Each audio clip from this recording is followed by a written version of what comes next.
Hello, thanks for joining me. I'm in Llechryd in Ceredigion, exploring an abandoned church and its graveyard.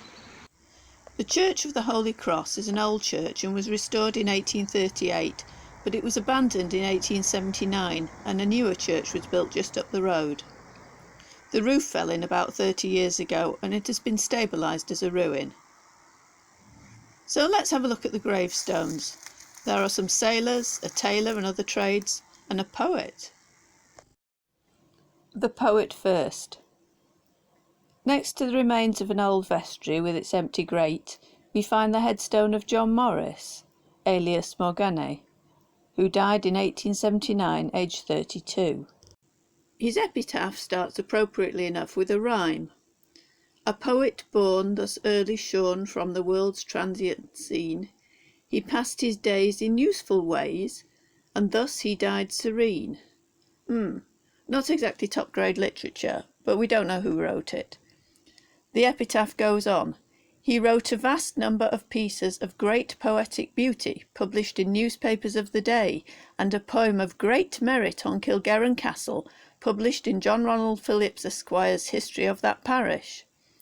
That's the first time I've seen a book plugged on a gravestone. I had to find out more, so I searched the newspapers of the day via the National Library of Wales, but I found only 4 examples of his work, and all signed with the alias. I'll leave it to you to decide if this is a work of great poetic beauty, so here is one of them. To a rosebud in January. An emblem of my heart I've found, a rose sprung from the frozen ground, a little love and hate around. Its leaves of green and petals red, and the sweet perfume that they shed, a few days hence and all are fled. So the bright cheek of youth grows old, so the warm blush of love grows cold, so crumbles beauty into mould. Fade from the sky the sunny rays, fade from dull life the pleasant days, and hope expires and love decays. So dies fair summer on the hill, so turns to ice the laughing rill, and hearts beat faintly, fainter, and are still. Frankly, I think that would have made a better epitaph than the doggerel earlier on. I tracked down the book too. The book was actually written by John Rowland Phillips, not, as the headstone says, John Ronald Phillips, and published in 1867. It appears that our poet was a friend of the author who seemed to admire his talent and tells us that he lived in a house called Mount Pleasant. Mount Pleasant was a house belonging to the Castell Malgwyn estate. So, on to the other professions. Here we have John Jones, a tailor, who, although buried in an Anglican churchyard, was, according to his Welsh epitaph, a zealous and faithful elder for 52 years, 30 of them with the Calvinistic Church. He's buried here with his younger wife and infant daughter, who died when he was 60. The professions on the headstones give us an idea of the industries in the area in the 19th century. There is the wife of a quarryman, 2 wives of masons, and a carpenter and his wife and daughter. Joshua Thomas was from the local pub, and from the next village, the son of a gardener. William Meredith was a blacksmith, as was John Williams and John Jones. A family are buried here.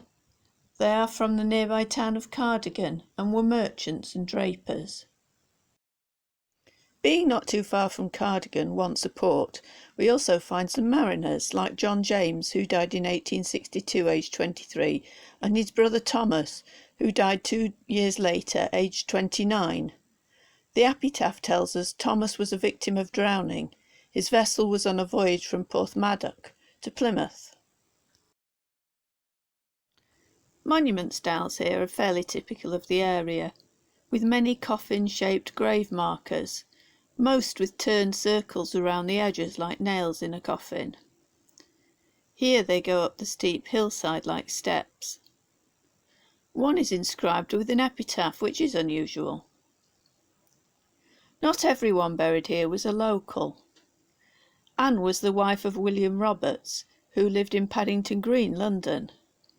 Her epitaph reads, "Stranger, if e'er by chance or feeling upon this hallowed turf thy footsteps tread, turn from the contemplation of this sod, and think of her whose spirit rests with God." Two children, Charles Henry Chuck, who died in January 1861, aged 17 months, and James Chuck, who died 4 months later, aged 7 years and 5 months, were the children of James and Sarah Chuck of Windsor in Berkshire.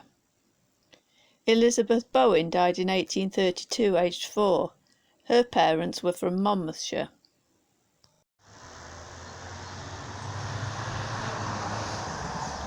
If you found this video interesting, don't forget to click the like button.